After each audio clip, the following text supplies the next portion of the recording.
Boa tarde, senhoras e senhores, sejam muito bem-vindos e bem-vindas a mais um episódio dos Economistas. Óbvio que a gente vai tratar aqui de um assunto sensível, delicado, do ponto de vista humano também, ele é muito sensível, então não dá pra gente fazer uma abertura, né? Aquela abertura que a gente tá habituado. Ultra animada e tudo mais, né? Mas, obviamente, isso pode se refletir em impactos financeiros, no seu patrimônio, nos seus investimentos e até, dependendo do quanto esse conflito pode escalar ou não, afetar diretamente a sua vida, seja através de preços ou dependendo do que acontecer, abastecimento de algum tipo de produto e tudo mais. Mas... além de tudo, eu acho que quem tem um interesse em finanças como todo costuma ter um interesse em geopolítica, em aspectos humanitários e tudo mais, então é interessante saber como tudo isso rolou também. Perfeito. E para falar sobre o que está acontecendo, então, entre Israel, né, ali perto da faixa de Gaza, o Hamas, a gente trouxe aqui uma autoridade no assunto, que é o Samuel Feldberg, certo? Correto? Pronuncia correto? Samuel? Finalmente alguém pronunciou corretamente. Tá vendo? E é o jeito mais simples, né? Eu tenho certeza que todo mundo inventa um pouco. Tá vendo? Então eu já comecei acertando aqui, então muito obrigado pela presença, por ter aceitado o nosso convite, Samuel. É um prazer, obrigado pelo convite. Pô, o professor estava aqui também, já participou dos sócios, né? Então já conhece a casa? Conhece, tá em casa já. Se quiser café, pode pedir também, que a gente tá com a garrafa aqui do lado, professor. Mas vamos lá, para apresentar aqui o professor para vocês, ele é doutor em ciência política pela USP, pesquisador do Centro Dayan da Universidade de Tel Aviv, autor de Estados Unidos e Israel, uma aliança em questão, e é diretor acadêmico do Stand With Us Brasil, certo? Perfeito. Perfeito. Boa, e esqueci de avisar aqui que é o episódio número 86 já. Achei que você fosse me perguntar. Não, eu sabia que você ia errar, então eu preferi já falar. Bom, só falando um pouquinho do conflito, né, do que a gente tem aqui em termos de números dessa questão e tudo mais, poxa, já foram várias pessoas aí, várias mortes, enfim, né, desde que o início do conflito. Então, do ponto de vista humanitário, é sempre muito triste a gente tratar um pouco desse assunto. Mas, professor, para quem não conseguiu ainda dedicar um tempo acompanhando, porque esse conflito ele eclodiu no final de semana, então muitas pessoas ainda nem conseguiram parar direito para entender.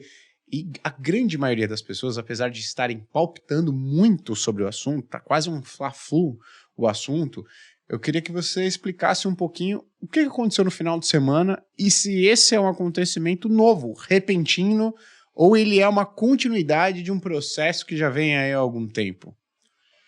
Muito boa pergunta. Eu acho que esse é talvez o aspecto mais curioso do que está acontecendo, que não é algo inédito para quem acompanha as relações entre Israel e os seus vizinhos ao longo dos últimos 80 anos. Nós estamos vendo aqui uma etapa de um processo de escalada que tem altos e baixos ao longo dos anos. Às vezes, guerras entre estados e, mais frequentemente, no período mais recente, guerras que nós chamamos de assimétricas, onde grupos que são subestatais, grupos que podem ser consideradas ONGs, porque não são governamentais, que entram em conflito com Israel, e nós vimos isso ao longo dos últimos, pelo menos, dos últimos 30 anos, com essa entidade com quem Israel está em guerra agora, e anteriormente também, em todo o período de existência do Estado de Israel, sempre houve organizações terroristas que tentaram minar a existência do Estado e, no mínimo, desestabilizar a vida do dia a dia dos seus cidadãos. Legal. Então, já é algo que vem acontecendo há bastante tempo, né? Mas quando a gente vai ler sobre o assunto, como é que se deu a criação do Estado e como é que se deu esse conflito inicial que já leva mais de 80 anos, né? Queria que você explicasse um pouquinho porque o que acontece? Quando a gente vai ver, por exemplo, na América do Sul, são culturas e povos que têm basicamente uma cultura semelhante. E quando a gente olha, por exemplo, no Oriente Médio, apesar de terem uma proximidade muito grande, são pessoas de culturas muito diferentes. E é difícil para quem por exemplo, do Brasil, vive na América do Sul, que teoricamente se dá tão bem com os seus vizinhos, observar e entender, por que pessoas que estão ali há tanto tempo, vivendo tão próxima, têm culturas, né, tão diferentes, e às vezes, poxa, acabam entrando em conflito, né? De onde que vem essa cultura diferente e quase que heterogênea, né, desses dois grupos, assim? Na verdade, não são só dois grupos. O Oriente Médio é um mosaico de grupos étnicos, nacionais e religiosos. Então, só para simplificar para quem está nos escutando, nós estamos falando agora de um conflito entre um país habitado majoritariamente por uma população judaica e um grupo fundamentalista islâmico que vive num território ao lado de Israel. Mas no Oriente Médio nós temos uma enorme quantidade de grupos que, historicamente, sempre estiveram em confronto. Para quem gosta da Bíblia, pode ir lá para trás para ver a disputa entre os persas e os babilônios, que hoje, na década de 1980, era representada pela guerra entre o Iraque e o Irã, que são praticamente herdeiros diretos dos babilônios e dos persas, e hoje está representado por uma guerra entre judeus e muçulmanos ou fundamentalistas islâmicos. Então, tem insumos e atores dos mais variados no Oriente Médio. A gente sempre ouve falar desse conflito, mas os iranianos lutaram com os iraquianos, os egípcios lutaram com os iemenitas, os judeus lutaram com os árabes, os turcos lutaram com os armênios, tentaram exterminar os armênios que são cristãos durante a Primeira Guerra Mundial. Então não faltam conflitos étnicos na região, e mesmo dentro de uma única religião, como o Islã, existe uma divisão fundamental entre uma maioria sunita e uma minoria xiita, que nós podemos comparar muito, a grosso modo, com a mesma diferença que existe entre católicos e protestantes dentro do cristianismo, por questões de dogmas religiosos, mas que se transformam em conflitos sanguinários. Vocês devem ter ouvido falar sobre o grupo Estado Islâmico, que andou por aí no Oriente Médio decapitando as pessoas que não concordavam com eles. No Irã, as milícias religiosas matam as mulheres que não cobrem o cabelo como eles acham que elas devem cobrir. Então, não faltam conflitos dentro dos próprios grupos religiosos e, além disso, entre esses vários grupos étnicos que, em algum momento, se transformaram também em países independentes, cada um com seus interesses.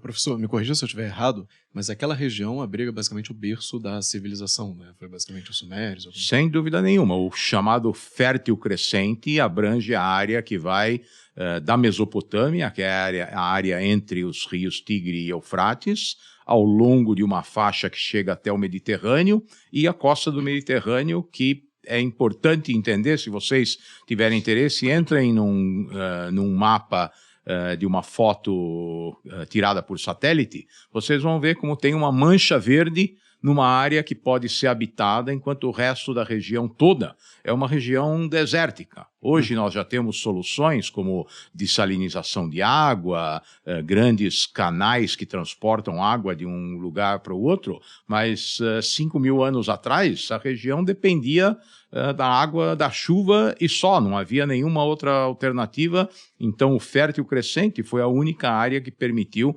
que a humanidade se desenvolvesse e, mais importante que isso, começasse a acumular riqueza, porque com uma agricultura perene se pode acumular o produto da produção agrícola. Isso é o que na antiguidade gerava riqueza. Esse ponto me faz pensar que, assim, tem alguns atributos por trás de todo esse conflito, né? Primeiro que é a civilização mais antiga da história, então naturalmente você tem um histórico de conflito maior do que outras civilizações que são mais recentes. Tem uma diferença também étnica muito grande, principalmente em relação a religiões. E tem um terceiro ponto que seria essa disputa por território, por um território que seja um pouco mais abundante, mais fácil de manusear a agricultura, né? O senhor atribuiria uma razão específica, por exemplo, religião ou disputa territorial, ou até geografia do local, que deixa um pouco mais unido ali, um pouco mais segmentado, por trás desse conflito, ou é uma mescla de tudo isso ao mesmo tempo que faz com que essas guerras sejam tão frequentes entre os povos ali? Na verdade, uma mescla que se reflete na luta pela posse do território. A pergunta é quais são as motivações para essa luta. Então, se nós olhamos para esse aspecto de uma disputa entre judeus e muçulmanos, nós estamos falando de uma evolução de um conflito que vem lá da antiguidade. Os judeus que vivem hoje em Israel são, de certa forma, os descendentes daqueles que foram expulsos pelos romanos no ano 70 da era cristã, quando o Templo de Salomão foi destruído.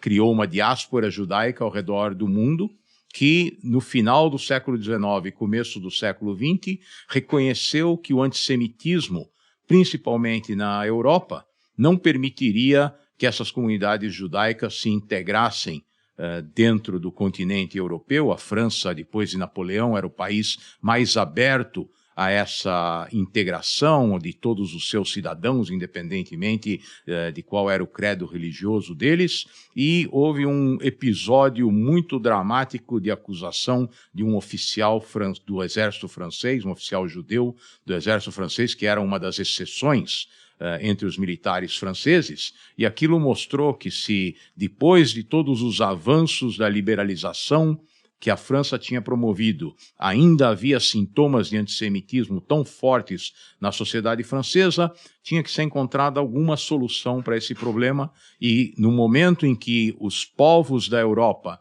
promoveram a ideia da autodeterminação, especialmente com o desmembramento do Império Austro-Húngaro depois da Primeira Guerra Mundial, aí surgiram estados como a Romênia, como a Hungria, como a Tchecoslováquia, que representavam a maioria de uma população, de um grupo étnico que falava um idioma comum. E daí veio então a ideia de uma liderança judaica que disse: essa é a nossa solução também. Onde nós vamos criar um Estado judeu? Nós não podemos criar um Estado judeu na Europa, nós temos que criar um Estado judeu onde possa haver uma maioria judaica, e daí vem a ideia do retorno ao lar ancestral do povo judeu, onde estão os símbolos nacionais e religiosos da antiguidade, e daí veio então a proposta que foi feita pela Inglaterra durante a Primeira Guerra Mundial, que depois da derrota dos turcos otomanos que controlavam o território, apoiariam a ideia da criação de um lar nacional judaico no território da Palestina. Legal. E aí, professor, tem um ponto interessante então. Então, a criação do Estado de Israel foi ali depois da Primeira Guerra Mundial. Porque o que a gente está vendo hoje, muitas pessoas compartilhando, principalmente nas redes sociais, né, algumas pessoas que, inclusive, relativizam o que aconteceu no final de semana, mostrando o território palestino e aí perdendo espaço para o território de Israel. Então, eu queria que você desse essa visão de que não sei se você já viu esse gráfico, sim. Mostrando se, de fato, isso tem coerência ou como é que foi o processo histórico dessa divisão, estava lá a Palestina, Israel veio mesmo e foi avançando. Como é que foi que aconteceu toda essa história? Eu sei esse gráfico, ele esconde muito do que ocorreu aí ao longo do tempo. Na verdade, o gráfico não esconde muito. Na verdade, ele mostra aquilo que os que utilizam esse gráfico querem mostrar, que é uma narrativa que está baseada em uma parte muito simplificada do processo histórico. Quando a liderança judaica se propõe a criar um lar nacional judaico na Palestina, aquele território era parte de uma área muito grande administrada pelo Império Otomano, onde havia uma maioria absoluta de 99% de população árabe, curda. Isso incluía toda a Península Arábica, incluía a região onde foi criada a Síria, onde foi criado o Líbano. Então, a proposta era de reservar um pequeno território na margem do Mediterrâneo para a criação de um lar nacional judaico. Depois da Primeira Guerra Mundial, os ingleses passam a dominar a região. A Liga das Nações, que foi a antecessora das Nações Unidas, deu aos ingleses um mandato para controlar aquele território, e já naquela época os ingleses separaram quase 80% daquele território para criar o Reino da Transjordânia, que era parte, ou que foi dada como parte de uma negociação com seus aliados durante a Primeira Guerra Mundial. Então, de todo o território que tinha sido determinado pela Liga das Nações para a criação de um lar nacional judaico, 80% foi destinado à criação de um país árabe ao lado do Iraque, que foi o outro país árabe criado naquela época. E os ingleses continuaram administrando aquele território, que é o que vocês veem nesse mapa que vai evoluindo, e depois de praticamente 30 anos de disputas entre as populações locais, os ingleses decidem entregar essa administração para as Nações Unidas, que já tinham sido criadas depois da Segunda Guerra Mundial. Então, nesse momento, as Nações Unidas, numa Assembleia Geral, que aliás foi presidida por um brasileiro, como o Brasil está conduzindo o Conselho de Segurança da ONU nesse momento, e na Assembleia Geral das Nações Unidas, uma maioria de 2/3 dos membros da ONU decidiram pela divisão daquele território entre o Mediterrâneo e o Rio Jordão para a criação de um Estado judeu e de um Estado árabe. 2 estados independentes que teriam uma maioria de população judaica, uma maioria de população árabe. A liderança judaica, ainda que tivesse a expectativa de criação de um Estado muito maior, aceita a proposta da decisão da ONU, enquanto que os árabes que viviam na Palestina e todos os países árabes do entorno decidem que não vão aceitar a criação de um Estado judeu na região. E começa uma guerra que ficou conhecida como a Guerra de Independência de Israel, na qual Israel sai vitorioso. Então, de novo, aquele mapa não mostra somente as áreas que estão diminuindo a probabilidade de criação de um Estado palestino. Elas deveriam mostrar as áreas que foram ocupadas pelos países árabes que participaram daquela guerra e que ocuparam aqueles territórios que tinham sido destinados à criação de um Estado árabe independente. Então, as pessoas que não conhecem os detalhes da história, eles se perguntam muitas vezes como um país tão pequeno como Israel conseguiu vencer uma guerra de independência contra todo o mundo árabe. A resposta é, primeiro, os judeus não podiam perder a guerra porque 3 anos depois do fim do Holocausto, a perda de uma guerra como essa significaria o extermínio da população judaica naquela região. Para quem viu as cenas do que aconteceu no último sábado, isso é uma amostra do que os árabes fazem com os judeus quando eles são derrotados em um combate. Então, os judeus não tinham a opção de perder a guerra. Eles estavam melhor organizados, estavam melhor estruturados para a guerra, mas talvez o elemento mais importante seja o fato de que esses países árabes que se engajaram na guerra não tinham nenhum interesse em apoiar a criação de um Estado palestino independente. Em 1948, nós estamos falando de 75 anos atrás, os países árabes entram na guerra, cada um para obter o seu próprio benefício. O Egito conquista uma parte do território e vai manter tropas na faixa de Gaza durante 20 anos. Então, essa faixa de Gaza, que agora está nos noticiários, esteve controlada pelos egípcios de 1948 até 1967. Em nenhum momento eles propuseram a criação de um Estado palestino. E toda a Cisjordânia ficou controlada pela Jordânia, inclusive a cidade velha de Jerusalém, com seus locais sagrados para as 3 religiões, e durante 20 anos, não só os jordanianos não criaram nenhum Estado palestino, mas também não permitiram que os judeus visitassem o seu local mais sagrado. Então, o Muro das Lamentações, que é o que sobrou do Templo de Salomão e que é considerado o lugar mais sagrado para os judeus, como a Igreja da Natividade para os cristãos, ou o local onde se acredita que Cristo foi sepultado, o local mais sagrado para os judeus, durante 20 anos, foi um local proibido para a comunidade judaica e para os cidadãos de Israel. Então, quando hoje se fala de criação de um Estado palestino independente na Cisjordânia e na faixa de Gaza, nós estamos falando daqueles territórios que durante 20 anos estiveram ocupados pelo Egito e pela Jordânia e que não tiveram nenhum interesse e nenhuma iniciativa para criar um Estado para os seus supostos irmãos palestinos. Quando a gente fala de Palestina, eu imagino que o pessoal não entenda muito do retalho geográfico que é aquela região, né? São muitos países diferentes, juntos ao mesmo tempo, e como a gente tem uma distância muito grande, principalmente geográfica, né? E cultural, muita gente não entende exatamente quando a gente fala Palestina. Você está se referindo a um estado, uma população, não, um povo? A Palestina não existe. Okay? A Palestina foi o nome que os romanos deram àquele território, que era o reino de Judá, que foi destruído pelos romanos, e que eles quiseram desvincular de tal forma da herança judaica que eles deram um novo nome que é derivado dos filisteus da Bíblia.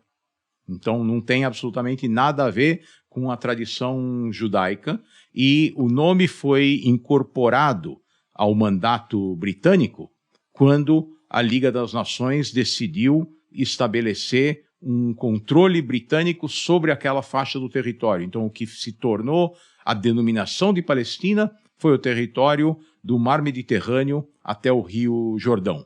Quando surge o Estado de Israel, uma parte desse território da antiga Palestina passa a ser o Estado de Israel, o restante do território passam a ser a faixa de Gaza e a Cisjordânia, que é incorporada à Jordânia. Tanto a Jordânia se chamava Transjordânia, porque era território que estava do outro lado do Jordão. Quando o rei Abdala conquista a Cisjordânia, ele junta os dois territórios e o trans desaparece e se transforma em Jordânia, porque incorpora território dos dois lados do Rio Jordão. E aí desaparece o termo Palestina. O termo Palestina só vai voltar depois dos acordos que são feitos entre Israel e a liderança palestina em 1993, com o objetivo de avançar na direção da criação de um Estado palestino independente. Mas Entendi. Palestina é um termo que desaparece em 1948 e só é utilizado pelos radicais palestinos que querem criar um Estado palestino no lugar de Israel e não ao lado de Israel. Então, aquela área foi dividida então, em Cisjordânia, faixa de Gaza e E Israel. um território autônomo de um país independente que surgiu em 1948. Entendi.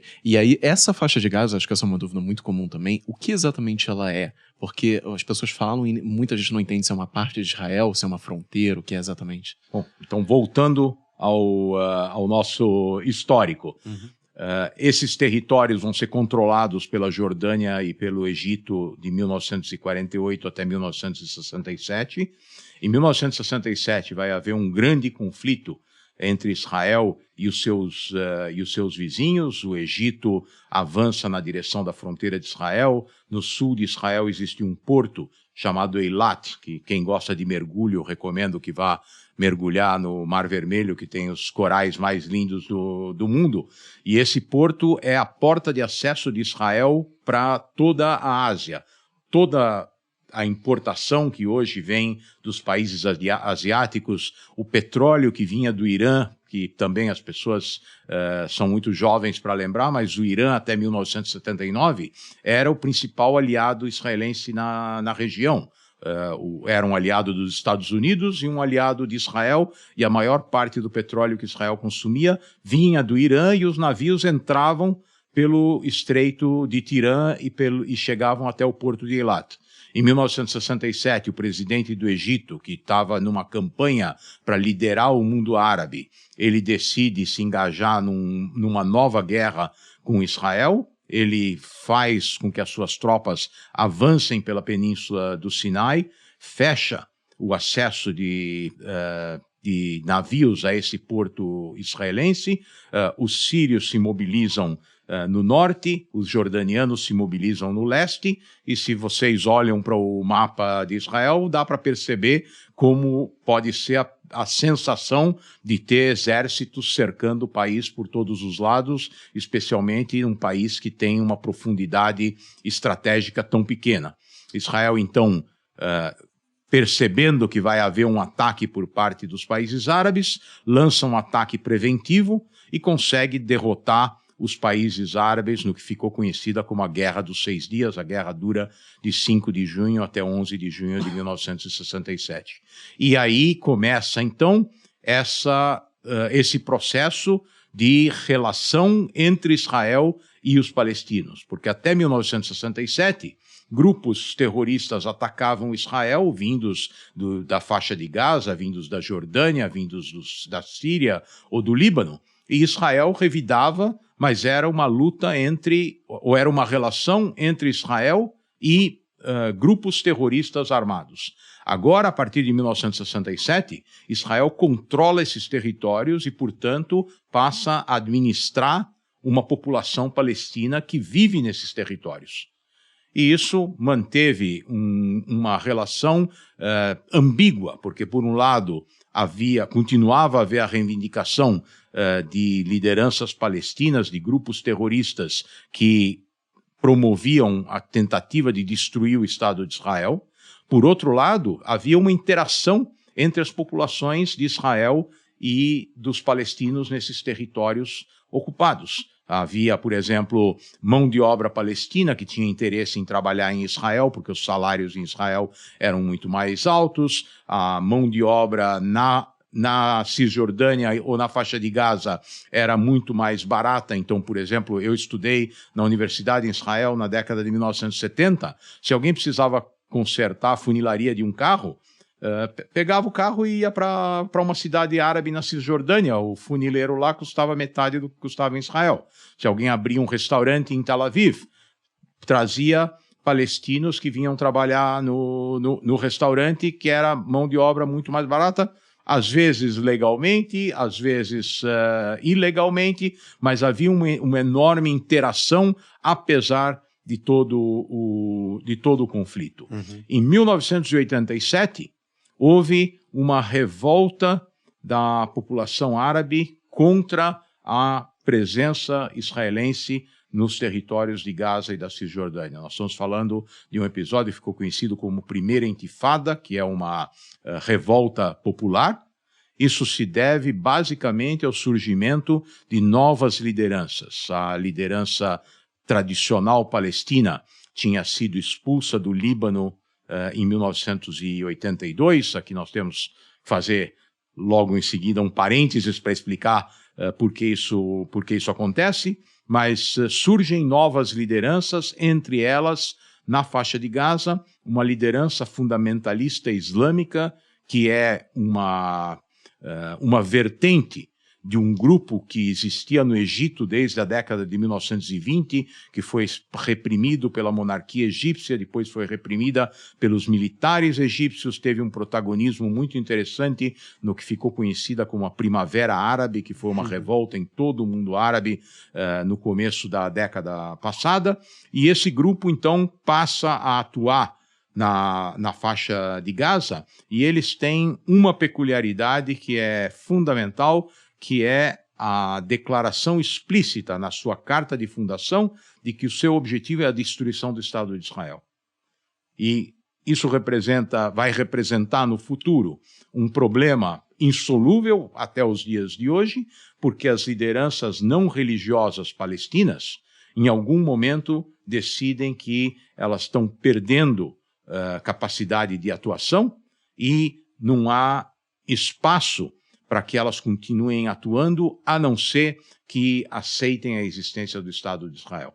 Isso é o que vai acontecer no começo da década de 1990, termina a Guerra Fria, desaparece a União Soviética, desaparece o apoio de todo o bloco soviético aos palestinos, vai ocorrer uma guerra de grandes proporções no Golfo, a chamada Guerra do Golfo, onde o Iraque invade o Kuwait e vai ser desalojado de lá por uma coalizão de potências ocidentais e países árabes conservadores, os palestinos fazem uma aposta errada. Eles apostam em Saddam Hussein e perdem a guerra junto com Saddam Hussein. Então, esse estímulo, por causa da fraqueza da liderança palestina, leva ao reconhecimento de Israel e negociações que culminam com a criação de um governo palestino que passa a administrar as populações da faixa de Gaza e da Cisjordânia.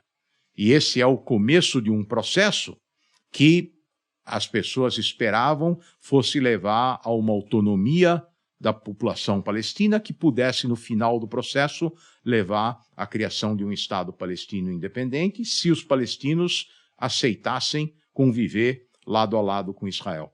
E grupos fundamentalistas islâmicos como o Hamas nunca aceitaram esse processo. Tanto que, na década de 1990, houve uma infinidade de atentados terroristas em Israel, terroristas suicidas que entravam no ônibus e explodiam o ônibus, terroristas suicidas que entravam em hotéis e explodiam o refeitório do hotel, terroristas suicidas que se explodiam em bares nos principais centros de convivência em cidades como Tel Aviv e Jerusalém, e isso descarrilhou o processo de paz e nos levou à situação que nós temos hoje. Deixa eu só entender, professor, porque eu estava lendo alguns artigos e parece, eu queria que você até entendesse se essa visão é correta, que ao longo de todo esse processo que você narrou muito bem aqui, por algumas vezes foi determinado que, poxa, a gente tem um território aqui que ele vai ser dividido na seguinte proporção, 70% para os árabes e 30% vai ser direcionado para a criação do Estado de Israel. E parece que em duas oportunidades essa proposta foi colocada na mesa, Israel aceitou, vamos ficar com esse pedaço de terra aqui, os árabes aqui do lado, mas nunca houve o aceite da outra parte. Exatamente, foi isso que eu mencionei em relação à Guerra de Independência, que já é uma segunda etapa desse processo. Você lembrou muito bem. Em 1937, os ingleses já tinham percebido que essas duas populações não poderiam conviver naquele território que eles estavam administrando e mandaram uma comissão que foi chamada de Comissão Peel, que fez uma proposta de divisão do território.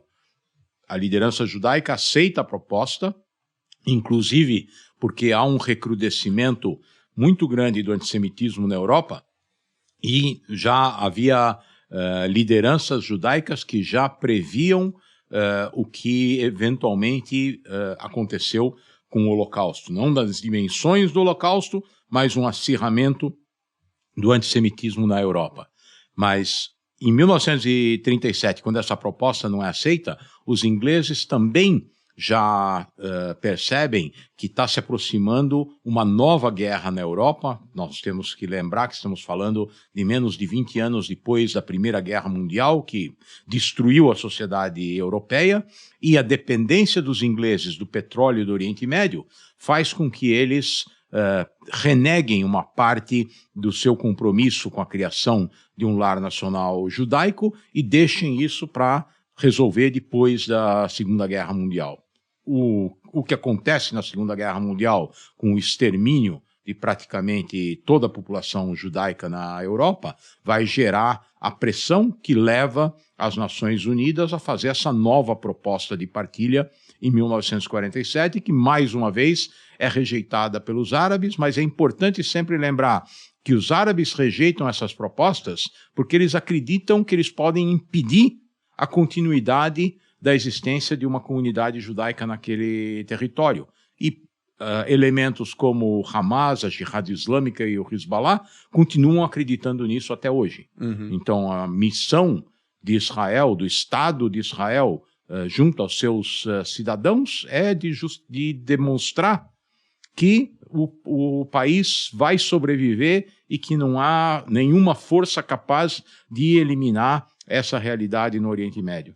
Interessante. E hoje, por exemplo, o território que Israel assume nos dias de hoje, ele é efetivamente aquele território dessas propostas anteriores? Ou como é que é, dada a situação geográfica hoje do Estado de Israel, qual que é a alocação? Ela é baseada com base em propostas que foram apresentadas naquela época? Como é que é hoje a formação geográfica do Estado de Israel, frente? A fronteira de Israel é talvez uma das únicas fronteiras de um Estado soberano no mundo que não está definida.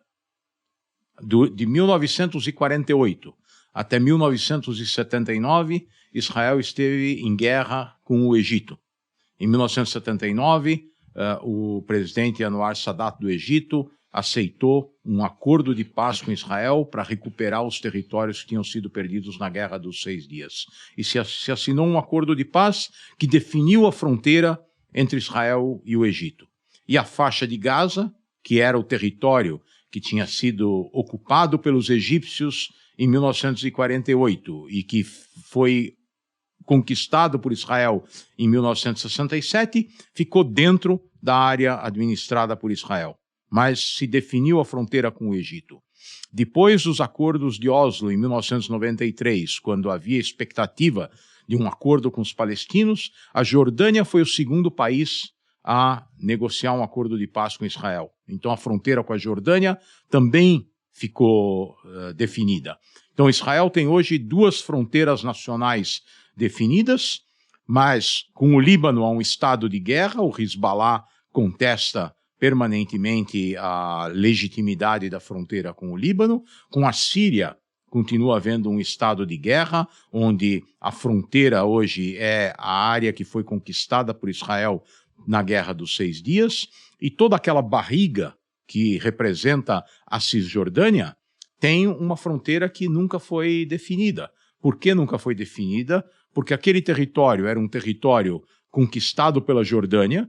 Então, antes de ser conquistado pela Jordânia, foi território administrado pelo Império Otomano, depois administrado pelos ingleses, que conquistaram aquele território numa guerra, e depois administrado pela Jordânia, que conquistou aquele território numa guerra. E depois vieram os israelenses e passaram a administrar o território, administram a maior parte do território até hoje, mas o território que o Israel administra é um território que praticamente não tem população árabe. Toda a população árabe é administrada pela autoridade palestina de acordo com o que foi negociado em Oslo em 1993. A fronteira de Israel, que é parte de negociações para a eventual criação de um Estado palestino, é o resultado da guerra de 1948, com possíveis alterações que incluam a população judaica que vive na Cisjordânia desde 1967. Então há alguns enclaves de população judaica, mas nas negociações que foram feitas com os palestinos, a proposta era de trocar esses territórios por território israelense, ou seja, que aquele território da Cisjordânia seria entregue na sua totalidade para os palestinos, com algumas trocas de território para que a maior parte da população judaica fosse incorporada ao território israelense. E isso também não foi aceito nem pela liderança laica que formou a autoridade palestina e muito menos pela liderança fundamentalista religiosa que recusa o direito à existência de Israel. Entendi. Parece então que o problema é que tem muitos estados que ela tem que fazer fronteira com Israel e ele tem que negociar com cada um deles individualmente e às vezes um estado não concorda com a outra fronteira, né? E dentro desses estados tem esses grupos que o senhor mencionou, né? Sim, não só não concorda com a fronteira, os estados não concordam entre eles. O Egito foi expulso da Liga Árabe quando fez a paz com Israel. Uhum.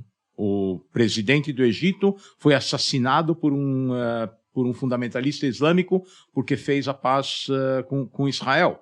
Não é só uma questão de diferenças de opinião entre Israel e os seus vizinhos. Os países árabes entre eles também não chegam a nenhum acordo. E tem dissidências internas também, né? Porque sem cada dúvida, um desses grupos que o senhor citou, me parece que ele faz parte do Líbano, por exemplo, o Hezbollah, o Hamas da Palestina, enfim, tem vários outros.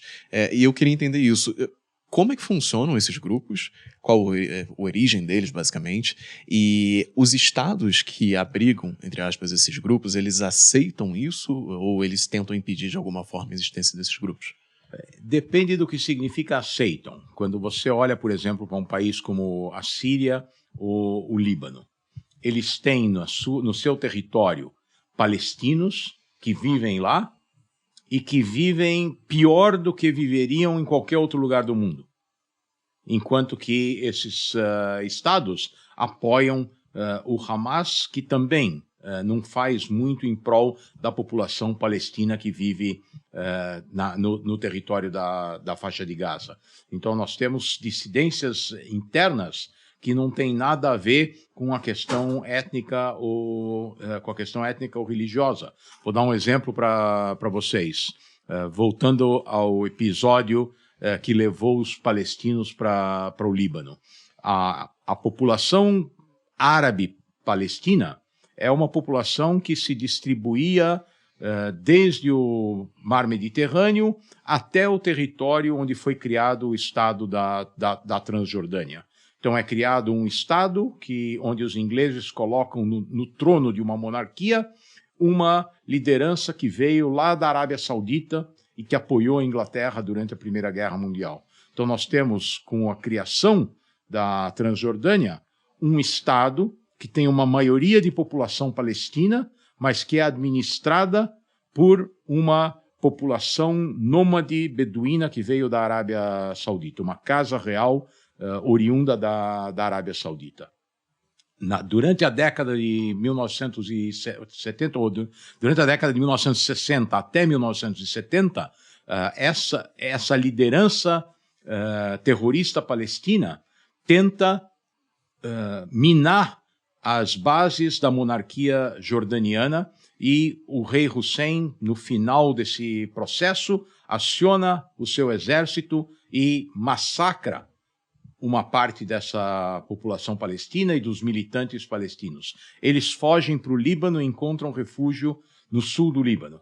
Eles se instalam no sul do Líbano, criam lá um estado dentro do estado e vão controlar a região que é habitada majoritariamente por uma população xiita, que é diferente desses palestinos que são sunitas.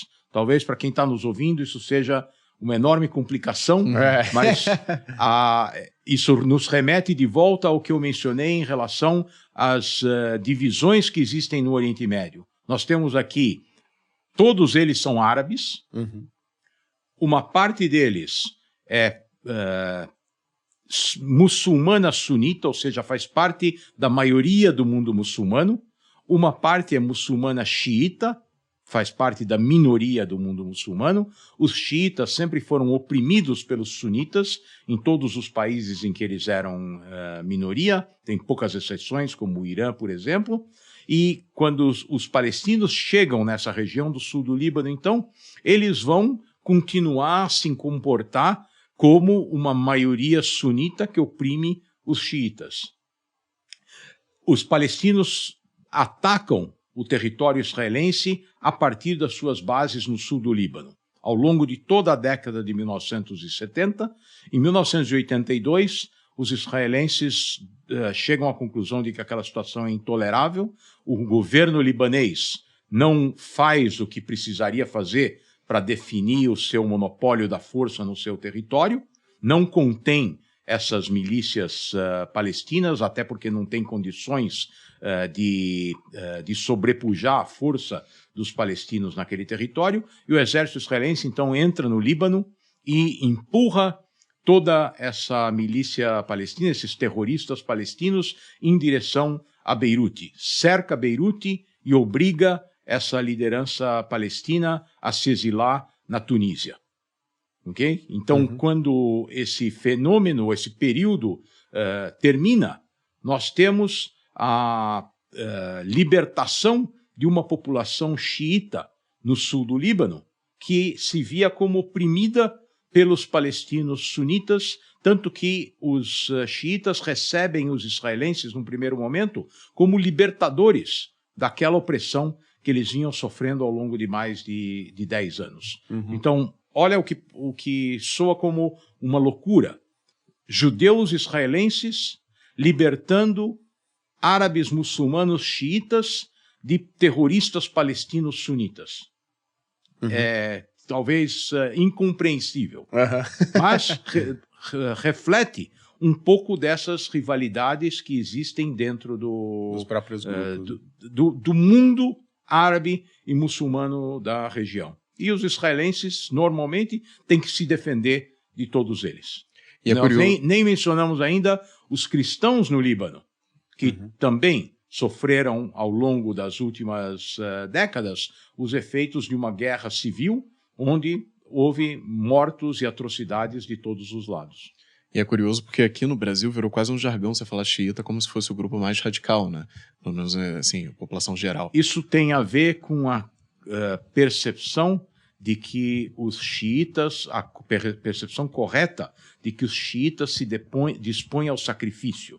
De novo, a gente tem que fazer outro podcast sobre isso, que tem a ver com os credos religiosos muçulmanos, onde o líder muçulmano que foi sacrificado pelas suas crenças, ele se dispôs ao martírio e, portanto, os seus seguidores, que são os xiitas, têm uma predisposição ao martírio. Eles estão mais dispostos a se sacrificar pela causa. E o termo surgiu justamente porque os primeiros que se engajaram em atentados terroristas suicidas, portanto, estavam dispostos a se sacrificar porque acreditavam que vão se tornar mártires, que vão para o paraíso muçulmano, onde o primeiro benefício é receber 72 virgens por toda a eternidade. Esses elementos que se sacrificavam facilitaram muito e mudaram completamente o universo das ações terroristas. Para dar um exemplo para vocês imaginam que alguém queira nos explodir aqui, ok?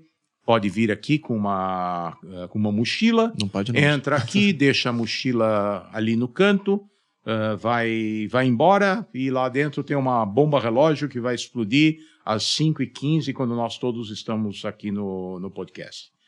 Muita coisa pode dar errado. A bomba pode não funcionar, a gente pode terminar o podcast antes das 5h15, uma infinidade de possibilidades. O Hitler quase foi assassinado 2 vezes por bombas que explodiram fora da hora. Okay? Quando um terrorista decide sacrificar a sua vida pela causa, ele vai chegar aqui, no momento em que nós estamos todos na sala, ele vai bater na porta, vai falar, dá licença, vocês pediram café e se explode aqui com todos nós. Não tem quase nenhuma margem de erro se ele estiver disposto a se matar. E isso foi o que criou o termo xiita como um radical disposto ao sacrifício. Mas se nós olharmos para o que acontece na história depois do surgimento desse fenômeno do terrorismo suicida, nós vamos ver que os membros do Estado Islâmico, que são muito mais, talvez tenham sido tão violentos quanto os xiitas, eles são sunitas que se dispuseram ao sacrifício da mesma forma. Todos os terroristas que atacaram as Torres Gêmeas em Nova York no 11 de setembro eram sunitas, não eram xiitas. Eles eram sauditas e na Arábia Saudita tem muito poucos xiitas. Então, cuidado com os termos que vocês usam, porque ele se tornou parte do nosso dicionário, mas forma genérica, não obrigatoriamente quem utiliza a violência dessa forma ou está disposto a se sacrificar é um xiita. Eu ia perguntar exatamente isso, porque eu vi um vídeo recentemente de uma médica palestina comemorando que o marido havia morrido e se tornado mártir. Obviamente, a internet, a gente não sabe até que ponto o vídeo não só é verídico, como ele é atual, né? Às vezes é um vídeo mais antigo. E aí eu ia perguntar se o Hamas, ele é sunita majoritariamente ou majoritariamente xiita? Não, o Hamas é sunita, não existem palestinos xiitas. Os palestinos são todos sunitas. Okay? Então, todos esses terroristas palestinos que se suicidam são sunitas, não tem nada de... Eles são radicais como o que a gente chama de xiitas, mas eles não têm nada de xiitas. E aí a gente vê todas essas milícias e terroristas, esses grupos, conseguindo um embate com estados formados, entre aspas, que têm o seu próprio exército. Quem financia esses grupos? Porque não é simples você fazer, você tem que ter um poderio não só bélico, mas financeiro para conseguir as armas, né? Aqui nós temos um processo muito interessante que nos explica também um pouco da surpresa com que foi feito esse ataque no sábado. Esses grupos são financiados basicamente por potências hostis, fundamentalmente o Irã hoje em dia, mas ao longo dos últimos 2 anos, pelo menos, houve uma diminuição nas tensões entre Israel e os grupos terroristas na faixa de Gaza, com a permissão para transferência de recursos, principalmente o Catar é um país que apoia essa causa palestina e transferiu recursos ao longo dos últimos anos, supostamente para melhorar a condição de vida da população na faixa de Gaza, e os israelenses tinham interesse em colaborar com esse processo. Então, aumentaram o número de permissões para que palestinos da faixa de Gaza entrassem para trabalhar em Israel. Na faixa de Gaza praticamente não tem trabalho, o Hamas não gera nenhuma condição econômica para que a população possa se sustentar. Então, a principal fonte de renda das famílias palestinas na faixa de Gaza é o trabalho dos seus membros em Israel. Então, se vocês, hoje, obviamente, não dá para fazer isso, mas até semana passada, quem ia para a zona da fronteira da faixa de Gaza podia ver todo dia de manhã palestinos chegando até a fronteira, passando pelo controle de fronteira, e empregadores israelenses que mandavam veículos para levá-los para fazer uma colheita numa fazenda, ou para participar da construção de uma obra, ou para lavar pratos num restaurante, todo tipo de trabalhos que os palestinos estavam interessados em fazer em Israel para ter alguma renda.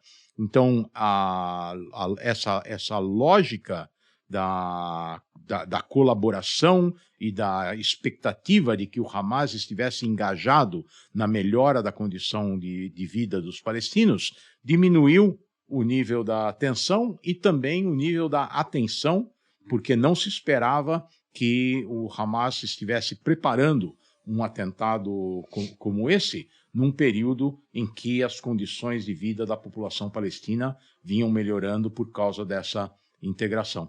Entendi. Então, basicamente, professor, o financiamento, então, diria, estava ali sendo feito por países que acreditavam que isso estava sendo direcionado para a melhora de qualidade de vida da população, que inclusive é uma densidade populacional gigante, né? São mais de 2 milhões de pessoas. Não, 2,3 milhões de pessoas. 2,3 milhões de pessoas numa faixa, num terreno muito restrito, 300 quilômetros quadrados. Então, agora, não é só financiamento por parte dessas entidades ou de países hostis. Nós temos, no mundo inteiro, organizações que remetem recursos para um movimento terrorista como o Hamas, com a ideia, ou talvez a ingenuidade, de que esses recursos vão ser canalizados para melhorar a condição de vida da população. E o nível de armamento que o Hamas possui demonstra claramente que a maior parte desses recursos foram usados ou para comprar armamento que foi, de alguma forma, transferido para a faixa de Gaza, ou para construir os seus próprios foguetes. Nos últimos 4 dias, o Hamas lançou mais do que 4.000 foguetes em direção ao território israelense. Não dá para imaginar, ninguém que não viveu uma situação como essa não consegue imaginar aquelas pessoas que moram ao lado da fronteira em Gaza. Elas têm 15 segundos para tentar se abrigar quando um foguete é lançado. Israel desenvolveu um sistema que detecta o lançamento e faz soar uma sirene nos locais onde o foguete provavelmente vai cair. Então imagine você, se nós estamos aqui, ouvimos a sirene, temos 15 segundos para ir para um local abrigado. Na maioria dos casos, o local abrigado é o vão da escada, que sempre é uma estrutura de concreto dentro de um prédio e que tem a melhor probabilidade de resistir ao ataque. Uhum. Então, a capacidade que essa organização tem de se armar com a finalidade de atacar civis. Isso que é importante também entender. Nós não estamos falando de uma força armada que tenta atacar bases militares, que tenta atacar mesmo obras de infraestrutura, como pontes, por exemplo, ou uma central de geração de energia elétrica, ou o prédio do governo. Não, o objetivo deles é atacar alvos civis, tentar matar o maior número possível de civis. E só para dar uma ideia, eu não sei se eu mencionei o número proporcional dos ataques de sábado, é como se aqui no Brasil, numa cidade como São Paulo, vocês tivessem acordado de manhã e ouvido no rádio que um grupo criminoso matou 30 mil pessoas. Naquela manhã, 30 mil pessoas foram mortas e 4 mil pessoas foram sequestradas. Isso é inimaginável, isso não aconteceu nunca em lugar nenhum do mundo. Com armamentos que o Hamas consegue ou comprar ou produzir com as doações que eles recebem de instituições no mundo inteiro, ou do Irã, ou de um país como o Catar. E essa é uma das soluções que o mundo tem que encontrar para esse problema. Impedir que organizações terroristas, não só nos territórios palestinos, mas em qualquer lugar do mundo, recebam recursos que depois são canalizados para atacar civis. Todos nós somos vítimas potenciais. O Clube Judaico-Hebraico aqui em São Paulo, desde sábado, tem 2 viaturas da polícia na porta, porque há a expectativa de que esses grupos terroristas eventualmente façam aqui o que fizeram na Argentina, quando destruíram o Centro Comunitário Judaico e a Embaixada de Israel. Façam algo como aconteceu no 11 de setembro, algo como estava planejado durante as Olimpíadas e a Copa do Mundo aqui. Eu não sei se vocês souberam, mas houve alertas de risco de atentados terroristas no Brasil durante a Copa do Mundo e as Olimpíadas, que são promovidos, são ideias que são vinculadas por organizações terroristas que têm como único objetivo atacar civis em qualquer país onde eles possam. Inclusive eu vi, se eu não me engano, o líder do Hamas convocou agora um jihad para que palestinos ou, enfim, muçulmanos em geral matassem o maior número de judeus possíveis. Eu não sei. Está circulando isso para que sexta-feira eles atuem no mundo inteiro com essa finalidade. Então vocês não iriam querer marcar esse podcast na sexta-feira, porque eu sou uma das vítimas potenciais. Agora, só para entender também, professor, o Hamas, porque às vezes a gente fala assim, pô, o Hamas, por que o pessoal direciona? O Hamas, ele está democraticamente no poder ali na faixa de Gaza, ou seja, é uma organização que, apesar de tudo isso, ela foi eleita de alguma maneira democraticamente, ou pô, os caras assumiram o poder, agora quem manda aqui é a gente. É uma combinação dos dois. Em 1993, quando foram assinados os acordos de Oslo, a liderança palestina laica da OLP recebeu o controle das áreas habitadas por palestinos na Cisjordânia e na faixa de Gaza. Os israelenses deixaram de ser responsáveis pela administração da população palestina. Em 2005, os israelenses decidiram se retirar da faixa de Gaza.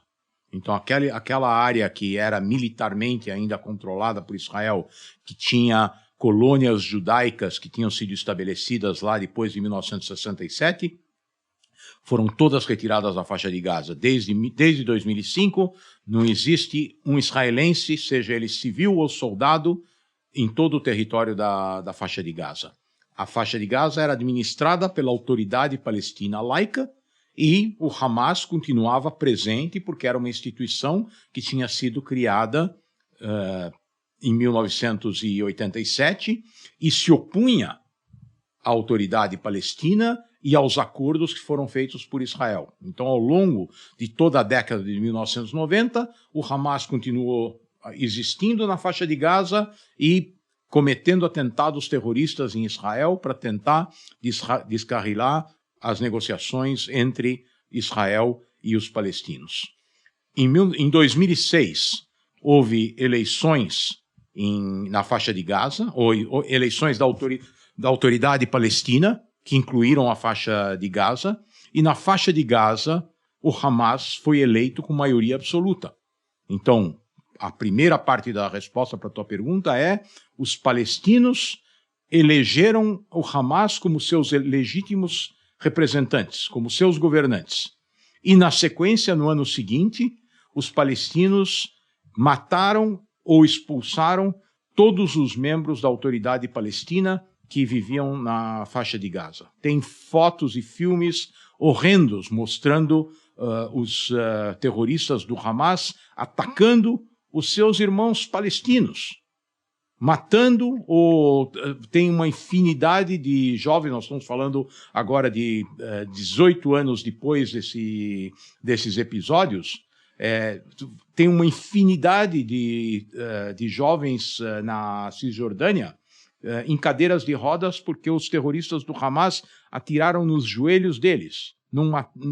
Fizeram questão de não matá-los, atiraram nos joelhos deles para torná-los incapacitados para o resto da vida. E tomaram o poder na faixa de Gaza, e desde 2007 o Hamas governa a faixa de Gaza como uma instituição ditatorial, um grupo terrorista que foi livremente eleito pelos cidadãos daquele território. E essa eleição, ela foi uma eleição de cabresto, por exemplo, que as eleições... Não. Essas eleições foram reconhecidas como eleições livres. Uhum. Então, hoje, eu não arriscaria dizer que eleições como essa possam ocorrer livremente na faixa de Gaza, porque as pessoas, obviamente, aprenderam também a ter medo do que o Hamas é capaz de fazer. Mas em 2006, as eleições foram totalmente livres. E na Cisjordânia, se hoje houver eleições que lá sim elas seriam livres, provavelmente o Hamas ganha as eleições lá também, e é por isso que a autoridade palestina não realizou eleições nos últimos 10 anos. Mahmoud Abbas está lá como presidente da autoridade palestina muito depois do período em que as eleições deveriam ter sido realizadas. E o senhor comentou que boa parte desse financiamento do Hamas vem do Catar e do Irã. E o Irã era um antigo aliado de Israel. Se eu não me engano. O Irã, até 1979, era o principal aliado de Israel e dos Estados Unidos na região. Em 1979, houve uma revolução que derrubou o Shah e colocou no poder os fundamentalistas islâmicos xiitas que tentam exportar essa revolução para o Oriente Médio. Existe um termo que é denominado de arco xiita, que vai do Iêmen, passa pelo Bahrein, que está lá encostado na Arábia Saudita e tem maioria de população xiita, passa pelo Irã, pelo Iraque, que tem um governo controlado pelos xiitas, pela Síria, que é um aliado dos xiitas, e termina no Hezbollah, no Líbano, que está nas margens do Mediterrâneo. Então, se vocês olharem o mapa, vocês vão ver um arco que representa o controle xiita na região, e o Irã vem atuando permanentemente para tentar reforçar esses elementos e desestabilizar a região, tanto que aqueles que ouviram falar dos chamados Acordos de Abraão de 3 anos atrás, os Acordos de Abraão significam nada mais que a percepção dos países árabes conservadores e moderados de que o Irã é a verdadeira ameaça para esses países na região, e optaram por fazer a paz com Israel e colaborar com Israel para tentar conter essas atividades do Irã, com a conivência da Arábia Saudita num primeiro momento, e já estavam avançadas as negociações para que esses acordos passassem a incluir a Arábia Saudita também, eventualmente uma normalização das relações entre Israel e a Arábia Saudita. E é possível que essa seja uma das razões para que esse ataque tenha ocorrido agora. Muitas pessoas se perguntam, mas por que o Hamas fez isso agora? Uhum. Eventualmente, porque eles estavam perdendo protagonismo, e essa era uma forma de derrubar esse processo, interromper esse processo, porque, obviamente, no momento em que Israel está lutando pela reversão dessa atrocidade, pela tentativa de recuperar os seus reféns e de eliminar os terroristas do Hamas, para que eles não possam voltar a cometer um atentado desse tipo, as negociações diplomáticas, sem dúvida nenhuma, ficam no segundo plano. Interessante. Vou aproveitar Mas era só para falar, porque senão a gente está falando aqui de financiamento, né, do Hamas, e você comentou, professor, que foram disparados 4.000 mísseis, né, contra o território israelense nesses últimos dias.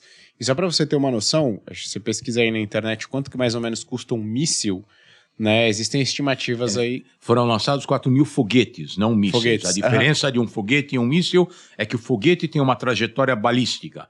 Quando ele é lançado, você consegue calcular onde ele vai cair.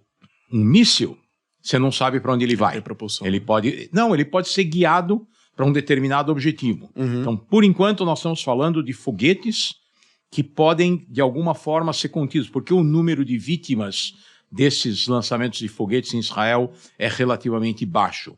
Porque Israel conseguiu desenvolver um sistema antimísseis que calcula a trajetória desses foguetes, e quando o foguete é lançado, se ele vai cair no mar ou se ele vai cair num campo cultivado ou em alguma área não habitada, o sistema deixa ele chegar até o final da sua trajetória. Se o sistema calcula que esse míssil vai cair numa área habitada, ele lança um míssil contra esse foguete e destrói esse foguete no ar. Interessante. Mas a próxima etapa, se o Hamas pudesse voltar a se rearmar, obviamente teria que ser previsto que eles conseguiriam também acesso a mísseis que são muito mais difíceis de serem interceptados. É interessante isso, porque entre foguetes e mísseis há aqui um valor que parte da casa dos milhares de dólares, né? Então a gente está falando de 4.000, se por cada foguete custar $5.000, o que é um valor relativamente baixo,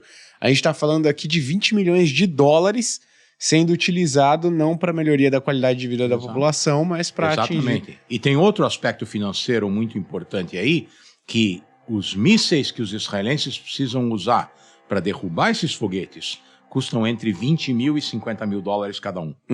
Então, quando há uma barragem de foguetes, como foram lançados pelo Hamas, não só é impossível de atingir todos eles, por isso há áreas habitadas em Israel que sim foram atingidas, mas também o custo econômico dessa interceptação é astronômico.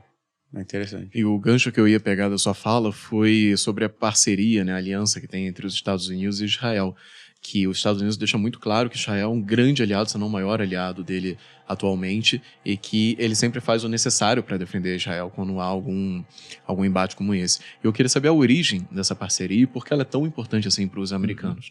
Ok, primeiro é importante deixar claro que os Estados Unidos não vão fazer o necessário. Se o necessário for mandar tropas, aí está o ponto de interrupção dessa aliança incondicional. Tá, a segunda página está aí, né? Ela não é tão incondicional assim. Não é tão incondicional, e isso tem uma evolução histórica. Até a década de 1960, os principais aliados dos israelenses eram os franceses. Os franceses lutavam uma guerra contra os movimentos anticolonialistas da África, os rebeldes que tentavam libertar a Argélia do controle francês, e países como o Egito eram os principais aliados dos rebeldes da Argélia. Então Israel era visto como inimigo do Egito e um aliado da França, porque tinha condições de conter as ações dos o inimigo dos do meu inimigo é meu amigo. Nesse caso, o inimigo do meu inimigo é meu amigo. Quando a Argélia se torna independente, a França diminui essa ligação com Israel, e quando de Gaulle chega ao poder, praticamente interrompe qualquer aliança militar com Israel. Mas Israel já tinha recebido armamentos da França, e a Guerra dos 6 Dias, a famosa Guerra dos 6 Dias, na verdade é vencida com armamentos franceses. Os aviões que vão atacar os aeroportos dos países árabes são Mirages franceses e não aviões americanos.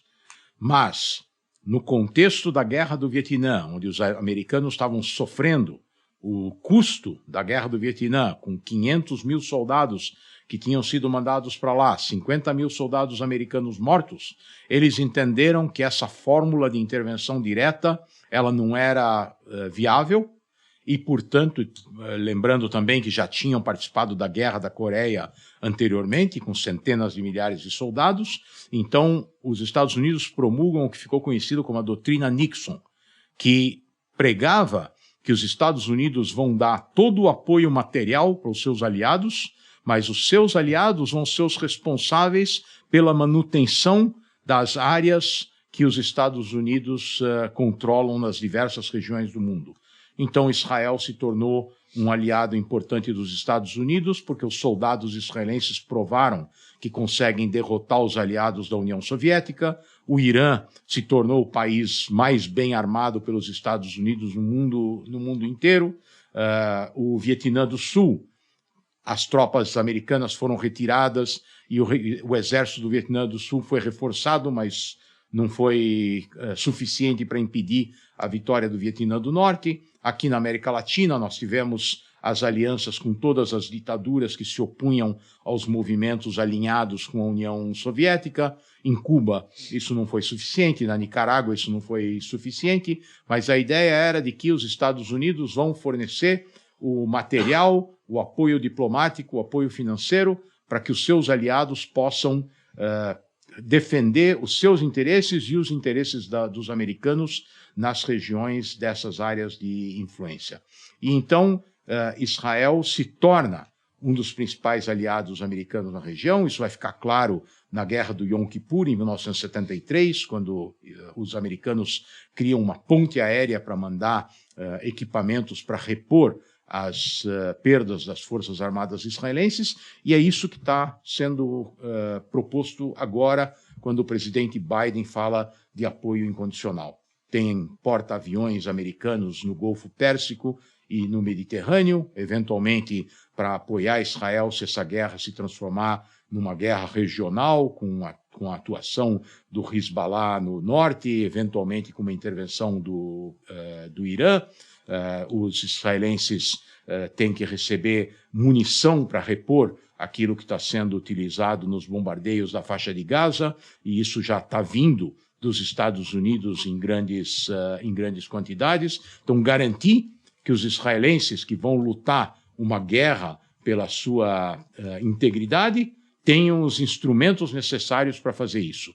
Ninguém pediu, ninguém vai pedir intervenção de tropas estrangeiras, muito pelo contrário, nós sabemos que tropas estrangeiras, em geral, não fazem nenhum efeito. Os americanos e os franceses foram para o Líbano tentar interromper a guerra civil libanesa, foram massacrados pelos terroristas suicidas lá. Os americanos foram para a Somália, para quem lembra do filme ou quiser ver o filme Falcão Negro em Perigo, mostra o que aconteceu com os americanos na Somália. Então, os americanos não têm um histórico muito saudável de intervenções em guerras dos outros e, portanto, Israel deixa bem claro que não faz falta nenhuma intervenção internacional, os soldados vão fazer o seu trabalho, mas a reposição de armamentos é sempre um gargalo que, de alguma forma, precisa ser suprido. E o outro aspecto importante da aliança com os Estados Unidos é a proteção política no Conselho de Segurança das Nações Unidas,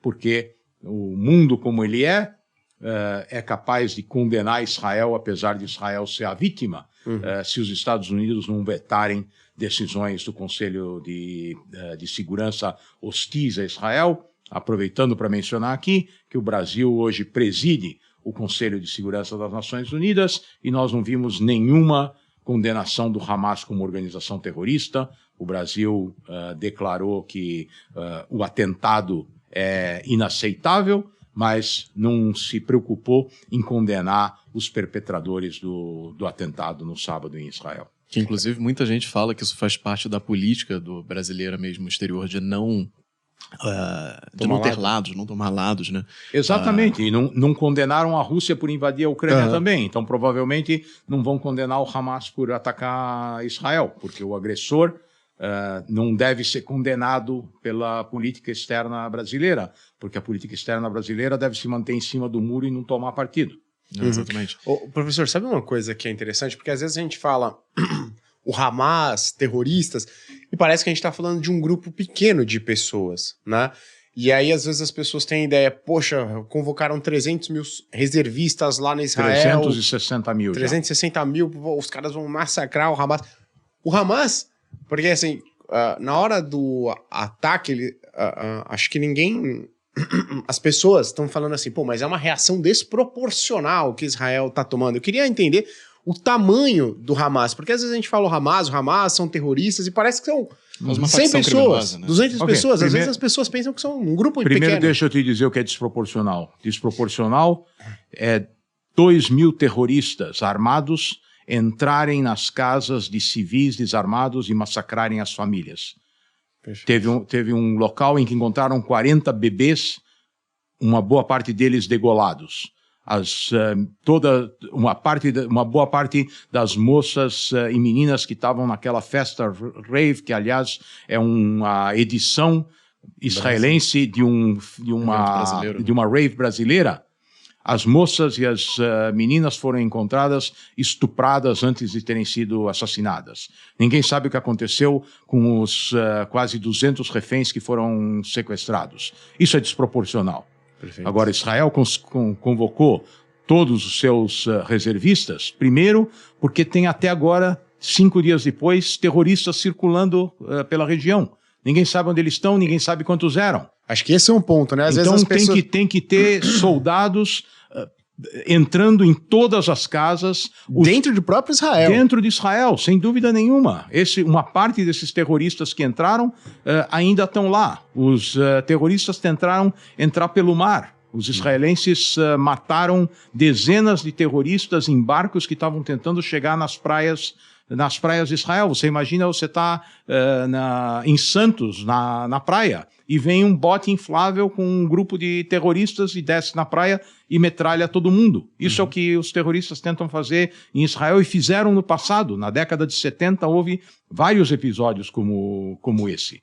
Então, a convocação das Forças Armadas israelenses, num primeiro momento, é para proteger a população israelense que já sofreu esse trauma, para garantir que nenhum terrorista palestino vai conseguir cruzar a fronteira a partir do evento que já aconteceu. E na próxima etapa vai haver provavelmente uma incursão terrestre que, nas condições que existem na faixa de Gaza, exige um número de soldados enorme para garantir, em parte, a segurança dos soldados. Para dar uma ideia para vocês de mais um fenômeno que a gente aqui pode achar que é inconcebível, esses terroristas palestinos deixaram granadas de mão atadas aos corpos das vítimas que eles mataram.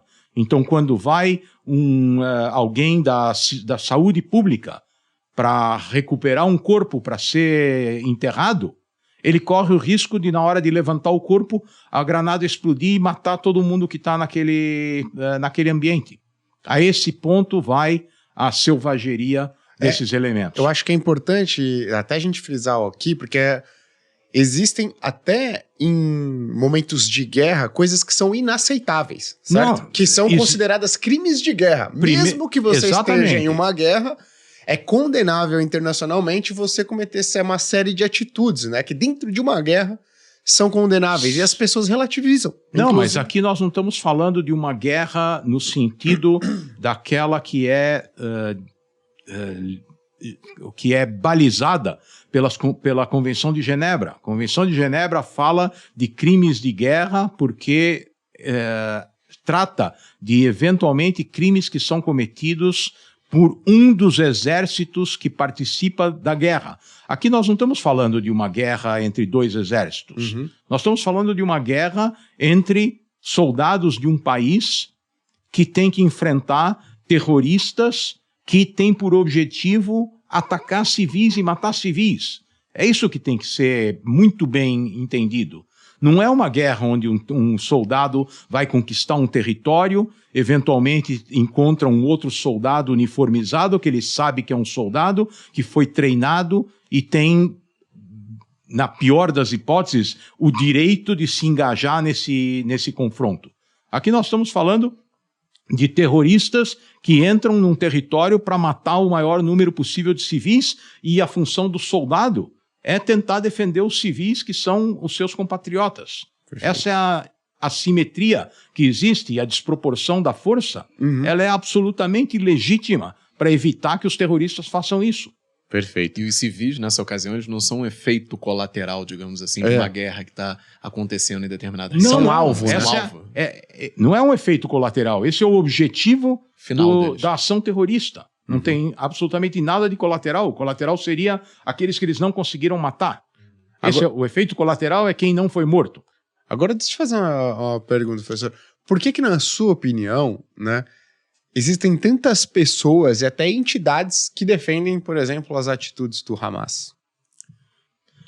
Existem muitas pessoas que estão identificadas com uma esquerda, eu chamaria de retrógrada, que lá atrás, na década de 1960, identificou uma causa palestina como a causa do fraco contra o forte. E aqui ninguém está falando de que os palestinos não têm os seus direitos. Quem se posiciona hoje dessa maneira está assumindo que o Hamas defende a causa palestina, o que não é correto.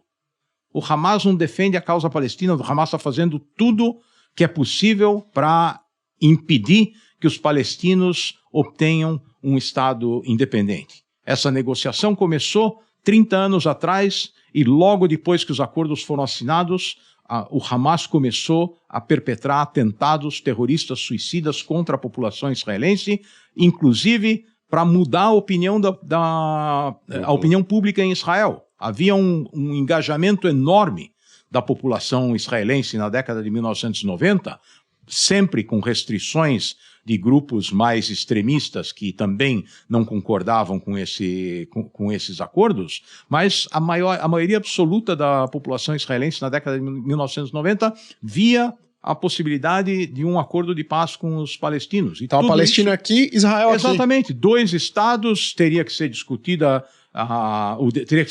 o desenho da fronteira, quem controlaria que local sagrado em Jerusalém. Os cristãos controlam seus locais sagrados, os muçulmanos os seus, os judeus os seus. Tudo isso fazia parte de uma receita para ser implementada ao longo dos anos seguintes. Hoje em Israel, ou mesmo antes desses atentados no sábado em Israel, a esquerda praticamente desapareceu. Não tem pouca gente que está disposta a dizer o meu engajamento é por uma negociação com os palestinos, porque eles não tinham expectativa de que esses palestinos radicais aceitassem uma solução negociada com a criação de um Estado palestino que vivesse em paz ao lado de Israel. O Hamas, ele não quer permitir essa negociação porque, na ideia do Hamas, a própria criação do Estado de Israel já não seria permitida, certo? Eles não aceitam a existência do Estado de Israel. Perfeito, então não tem que ter Estado de Israel. Por essa é a ideia de impedir essas negociações. Então, eles estão eventualmente dispostos a negociar uma trégua, que durante algum tempo não haja enfrentamentos, etc. Mas agora o que se viu é que todas essas tréguas foram negociadas por eles com o objetivo de se fortalecer para uma próxima rodada de enfrentamento. E se o resultado dessas tréguas é o que aconteceu no sábado, então não vai haver mais negociação com o Hamas, não vai haver mais tréguas. Eles assinaram a sentença de morte dos seus militantes. Para responder à pergunta que você fez no começo, se estima que o Hamas tem em torno de 40 mil terroristas engajados nessas ações. E isso fica único e exclusivamente ali focado na faixa de Gaza, ou eles estão em outros territórios? Eles já têm hoje células na Cisjordânia, existem lideranças do Hamas que estão em vários países do Oriente Médio, tem uma liderança no Líbano, na Síria, no Catar, no Irã, certamente, que provavelmente foi o mentor dessa ação. Os analistas estimam que o Hamas planejou, baseado numa tática que vinha sendo esperada a partir do Hezbollah no Líbano, que isso seria eventualmente o que o Hezbollah faria a partir do Líbano, primeiro um lançamento maciço de foguetes e depois a entrada por terra de brigadas de elite treinadas para isso. Foi isso exatamente que aconteceu na faixa de Gaza. Então, se há um método e uma formulação estratégica, isso foi visto nesse ataque do Hamas da forma como era esperada a partir do Líbano. Agora, professor, você falou do Irã, eu queria entender assim, em termos simples, qual seria o interesse, o que o Irã sai ganhando em apoiar esse tipo de atitude ou o que a gente viu agora? Bom, primeiro, interrompe esse processo de normalização entre a Arábia Saudita e Israel. Isso está absolutamente claro. Segundo, os Estados Unidos eram o promotor dessa tentativa de acordo entre Israel e Arábia Saudita, e a última coisa que os iranianos querem é que os americanos estejam mais envolvidos com sucesso na região. Lembrando que o recente acordo entre a Arábia Saudita e o Irã foi promovido pelos chineses, que vêm se fazendo presentes cada vez mais na região. Os chineses vêm atuando muito na economia israelense, eles estão administrando uma parte do principal porto de Haifa em Israel, eles estão construindo o metrô de superfície na região de Tel Aviv, eles estão construindo uma planta de dessalinização de água na costa do Mediterrâneo. Então tem milhares de trabalhadores chineses em Israel. Então a China vem se mostrando cada vez mais presente na África, no Oriente Médio, e há um protagonismo dos chineses que, de certa forma, os iranianos esperavam que substitua a presença americana. Agora, obviamente, os americanos voltam com toda a força, mas o interesse dos iranianos é também desestabilizar, quando possível, os governos conservadores sunitas da região, que são os seus principais rivais. Entendi. E boa parte desse financiamento, inclusive, estava lendo um bom artigo sobre isso hoje, do Thiago Aragão, se não me falha a memória, e que, olhando já daqui para frente, né, não mais do que aconteceu, mas do que pode vir a acontecer, que boa parte do financiamento do Irã vinha da China, né, que emprestava dinheiro e, em troca, esse dinheiro seria pago com petróleo, que viria com um custo menor do que o barril tradicional. Como você está vendo essa ingerência da China, que não tem um histórico tão grande assim de fazer parte, talvez, de ingerências militares, né? Até porque o sucesso dela econômico é bastante recente. Como que você está vendo esse movimento da China nessa direção? E o que você acha que pode acontecer daqui para frente com esse atentado que houve agora e esse início dessa nova guerra entre Israel e ali na faixa de Gaza? A China não tem capacidade de projetar poder militar. Então, a China sofre para conseguir aumentar o número de porta-aviões, que é a única forma de projetar poder para as grandes potências. Os interesses da China são fundamentalmente econômicos, você colocou muito bem. A China vem se aproveitando das sanções contra o Irã para comprar petróleo a preços muito favoráveis. A mesma coisa acontece com a Rússia. Agora, o Irã vem fornecendo drones para a Rússia, que estão sendo utilizados na guerra contra a Ucrânia. E a China está vendo o que acontece em todos esses eventos com a preocupação que ela tem em relação a Taiwan. Então, a preocupação estratégica, geopolítica da China é no Mar do Sul da China, na relação com Taiwan e com Hong Kong, na percepção de que as rotas de petróleo, de transporte de petróleo, eventualmente podem ser ameaçadas. Para quem quiser depois olhar nos mapas, olhem para o que se chama o Estreito de Malaca, que é uma rota extremamente complicada, que tem 3 quilômetros de largura e por onde passa aproximadamente 70% do petróleo que a China consome. Esses são petroleiros que vêm do Golfo Pérsico, cruzam o Oceano Índico, passam pelo Estreito de Malaca e chegam até a costa da China. As principais obras de infraestrutura que a China vem construindo estão localizadas nos países costeiros do Oceano Índico, na Malásia e no Paquistão, que têm por objetivo criar portos de desembarque de matérias-primas e fontes de energia, seja petróleo, seja gás, que depois vão ser transportados por terra até o território chinês e assim evitando essa enorme rota marítima que pode ser muito vulnerável justamente porque os americanos têm a capacidade de estar presentes na região. Eles têm a base de Diego Garcia no Oceano Índico, eles têm, obviamente, bases em Taiwan e têm porta-aviões para onde eles quiserem direcionar. Então, a percepção de vulnerabilidade dos chineses é nesse sentido e, por isso, eles fazem alianças que permitem, por um lado, garantir acesso aos recursos que a economia deles precisa, por outro lado, o transporte desses recursos até os locais de consumo. Foge um pouco do tema como todo, mas eu fiquei curioso com essa questão do porta-aviões, né? Por que o porta-aviões desempenha um papel tão relevante assim no poder bélico global? Porque é a única forma de você chegar com uma capacidade ofensiva num local distante, que é longe da tua área de atuação. Se o Brasil quiser fazer alguma coisa na África, ele não consegue mandar a Força Aérea atuar na África. Quando, na Segunda Guerra Mundial, os americanos construíram uma base aérea em Natal, foi para permitir que os aviões conseguissem chegar até a África para reconquistar o norte da África. Eles não têm autonomia suficiente para chegar. Não têm autonomia suficiente para chegar.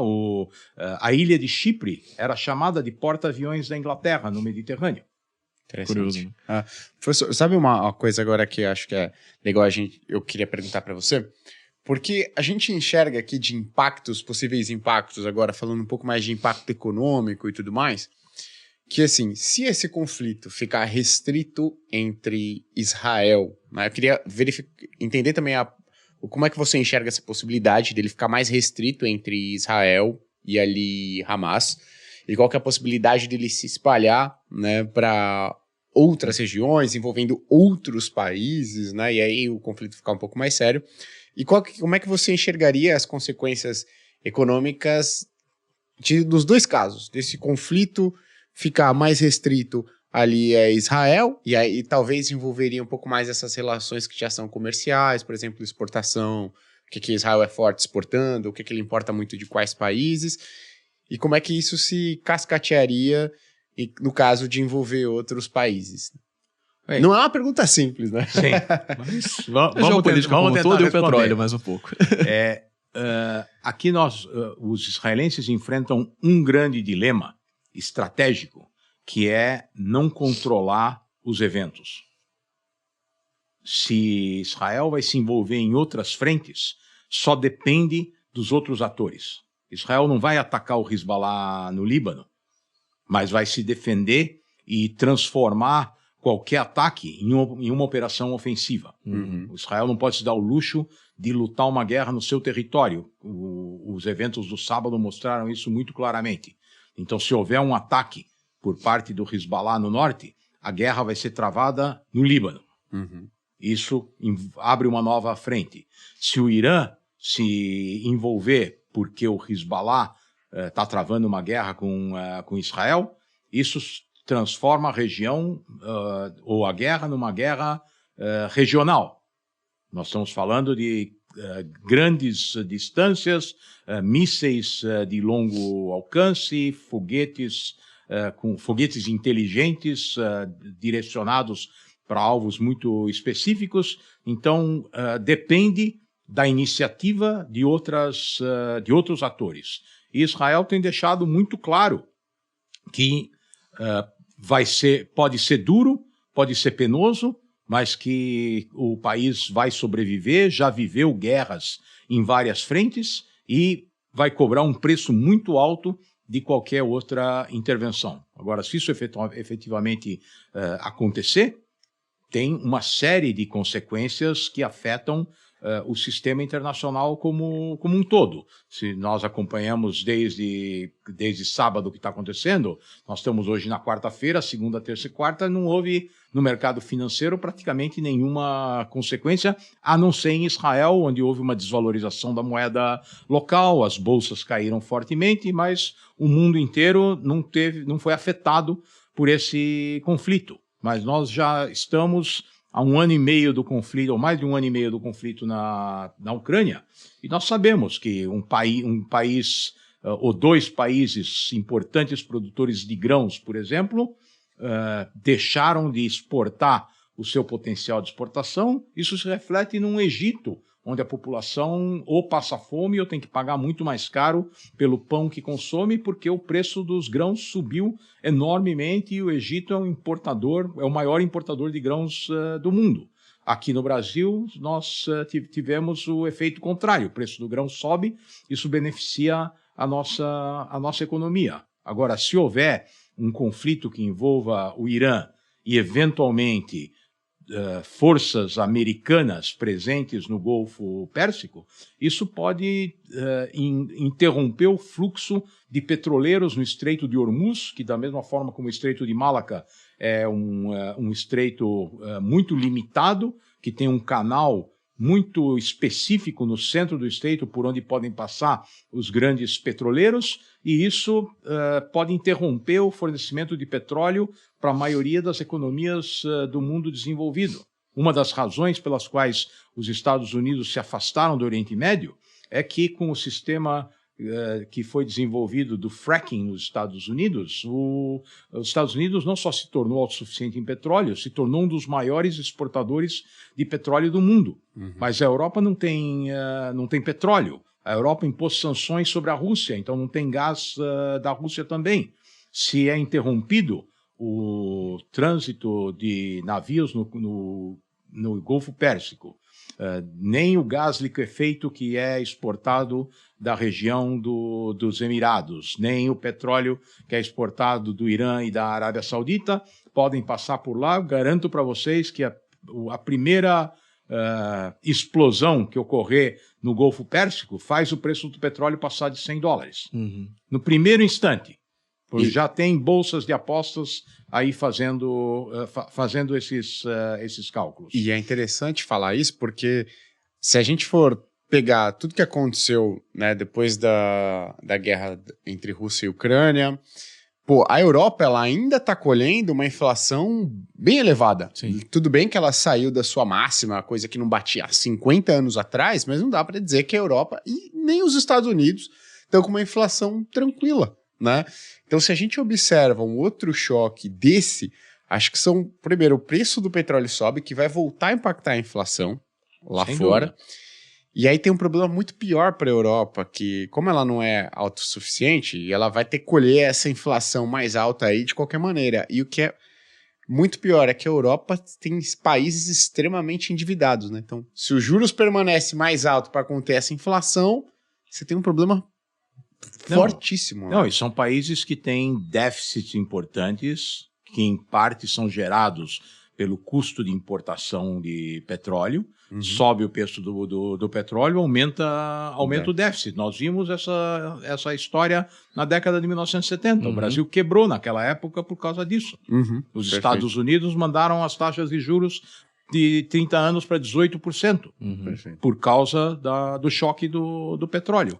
E se vocês olharem para os gráficos, cada vez que tem um episódio no Golfo, isso acontece. Aconteceu em 1973, quando houve o embargo do petróleo por parte dos países produtores. Aconteceu em 79, quando houve a guerra, a Revolução Xiita e o começo da guerra Irã-Iraque. Aconteceu na década de 1990 com a invasão do Iraque, do Kuwait pelo Iraque e a reação do Ocidente. Então, cada vez que alguém espirra no Golfo, a economia do mundo pega a pneumonia. Interessante. É um bom analogia. Você acha que tem a chance de haver um novo choque do petróleo? Não precisa haver um choque do petróleo, só precisa haver a percepção de que as tensões aumentaram muito e se houver um conflito, os preços vão subir. Esses preços se movem através da percepção. Imagina que aqui no Brasil anunciem que pode haver uma seca que vai dizimar a cultura de cana-de-açúcar do próximo ano. Eu não sei você, mas eu vou no supermercado e compro 5 quilos de açúcar para garantir que eu vou ter açúcar a um preço razoável. Arroz, eu acho, recentemente. Então, isso é um fenômeno econômico universal e vocês são do mercado financeiro, vocês sabem isso melhor do que eu. Se há uma expectativa de escassez de um produto, o preço sobe antes de a escassez acontecer. Então, só precisa haver um aumento de tensões no Golfo Pérsico, um aumento da percepção de que o Irã vai se engajar no conflito para que o preço do petróleo suba. E o pior de tudo é que as reservas americanas, aquelas reservas estratégicas, já estão debilitadas. Né? Sim. Então ele tem menos munição do que ele tinha anteriormente à guerra da Ucrânia. Agora, professor, eu queria entender, porque assim, parece, né, dado como é que foi o ataque a Israel, que, Israel agora está muito empenhado e, de fato, debilitar ao máximo possível o Hamas. Não debilitar. Eu não vi nenhuma declaração específica sobre isso, mas os líderes israelenses têm sido muito enfáticos na missão em que eles estão engajados, e o meu palpite é de que eles vão destruir a liderança do Hamas e todos os militantes que for possível. E aqui tem um episódio histórico que deveria ter dado uma lição para os palestinos que os palestinos não aprenderam. Em 1972, um grupo terrorista palestino denominado Setembro Negro matou a delegação olímpica israelense nos Jogos Olímpicos de Munique. Simplesmente entraram, mataram uma parte dos atletas, pegaram os outros como reféns. Quando os reféns foram levados para o aeroporto para serem embarcados num avião que os levaria para um país árabe, os palestinos explodiram granadas dentro do helicóptero, mataram todos os remanescentes. Então dizimaram a delegação olímpica israelense. O mundo não fez absolutamente nada. Alguns terroristas que foram presos na Alemanha foram libertados logo depois, porque os terroristas palestinos sequestraram aviões de todos os países que tinham palestinos presos. E Israel matou todos os líderes palestinos envolvidos no atentado ao longo dos anos seguintes. Todos. Não sobreviveu nenhum. E essa lição os palestinos não aprenderam, mas deveriam ter aprendido. Porque isso é o que vai acontecer com a liderança do Hamas. O que foi feito no sábado em Israel é intolerável. E eles vão pagar o preço com certeza. Então, dito isso, não é algo que a gente espere uma resolução no curto prazo. Porque é um processo... Não tem prazo. Exato. Não tem prazo. Em algum momento, eles vão desaparecer. Perfeito. E aí, dito isso, né, em algum momento, e que não necessariamente vai ser algo rápido, você não enxerga uma probabilidade relevante de que outros países acabem ingressando nesses conflitos? Eu não vejo países além do Irã que possam ter interesse em se envolver nesse conflito. Por enquanto, a maior parte da comunidade internacional se identifica com o que aconteceu em Israel. Nenhum país no mundo gostaria de viver um episódio como esse. Agora, o que vai certamente levar tempo é eliminar a estrutura militar do Hamas na faixa de Gaza. Para isso, provavelmente, vai ser necessária uma incursão terrestre. A Força Aérea Israelense vem destruindo todas as instalações militares possíveis, todos os depósitos de armamento que eles podem identificar, mas os militantes que eventualmente poderiam voltar a perpetrar um atentado como esse continuam lá e vão ser buscados pelas forças militares israelenses, sem dúvida nenhuma. Isso é o que pode levar tempo e ninguém tem ideia quanto tempo isso pode levar. No passado já houve incursões desse tipo, a maior delas foi em 2014, e a decisão de não eliminar a ameaça totalmente deixou o terreno preparado para o que aconteceu no último sábado, e essa é a lição que os israelenses aprenderam.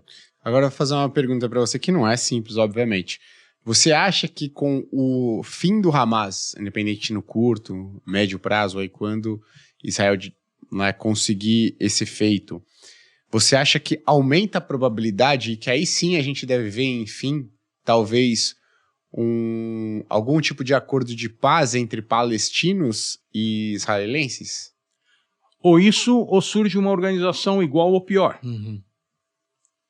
Ninguém sabe, não dá para prever o futuro. Uhum. A esperança é de que, se essa organização terrorista for eliminada, a população palestina eventualmente possa ser liderada por uma equipe que está mais preocupada com o bem-estar da população palestina do que com a destruição do Estado de Israel. Enquanto isso não acontecer, não há possibilidade de paz. A Golda Meir uma vez disse: só haverá paz quando os palestinos amarem mais os seus filhos do que eles odeiam os nossos. Perfeito. Boa. Mais alguma pergunta, Leandrão? Não, acho que dá para encerrar com essa frase, inclusive. Boa, excelente. Professor, queria agradecer aí a sua presença, por todo mesmo. O conhecimento histórico que você passou. Eu estava até falando com o Leandro, eu falei, cara, eu acho que eu tenho pouco conhecimento no assunto, né?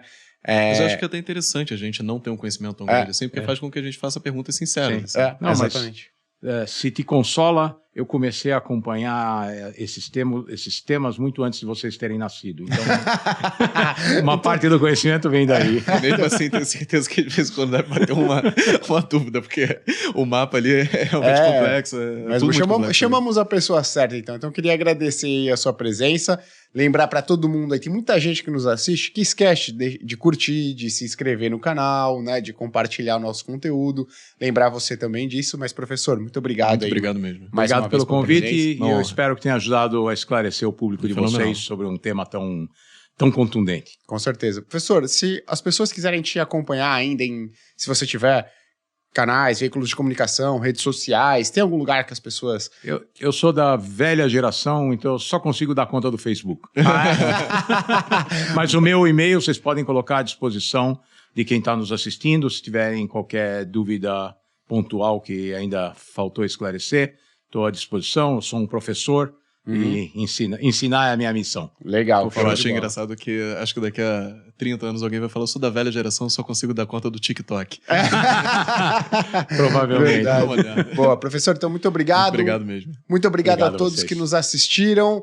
É um prazer inenarrável estar aqui com vocês. Até a próxima. Tchau, tchau. Tchau, tchau.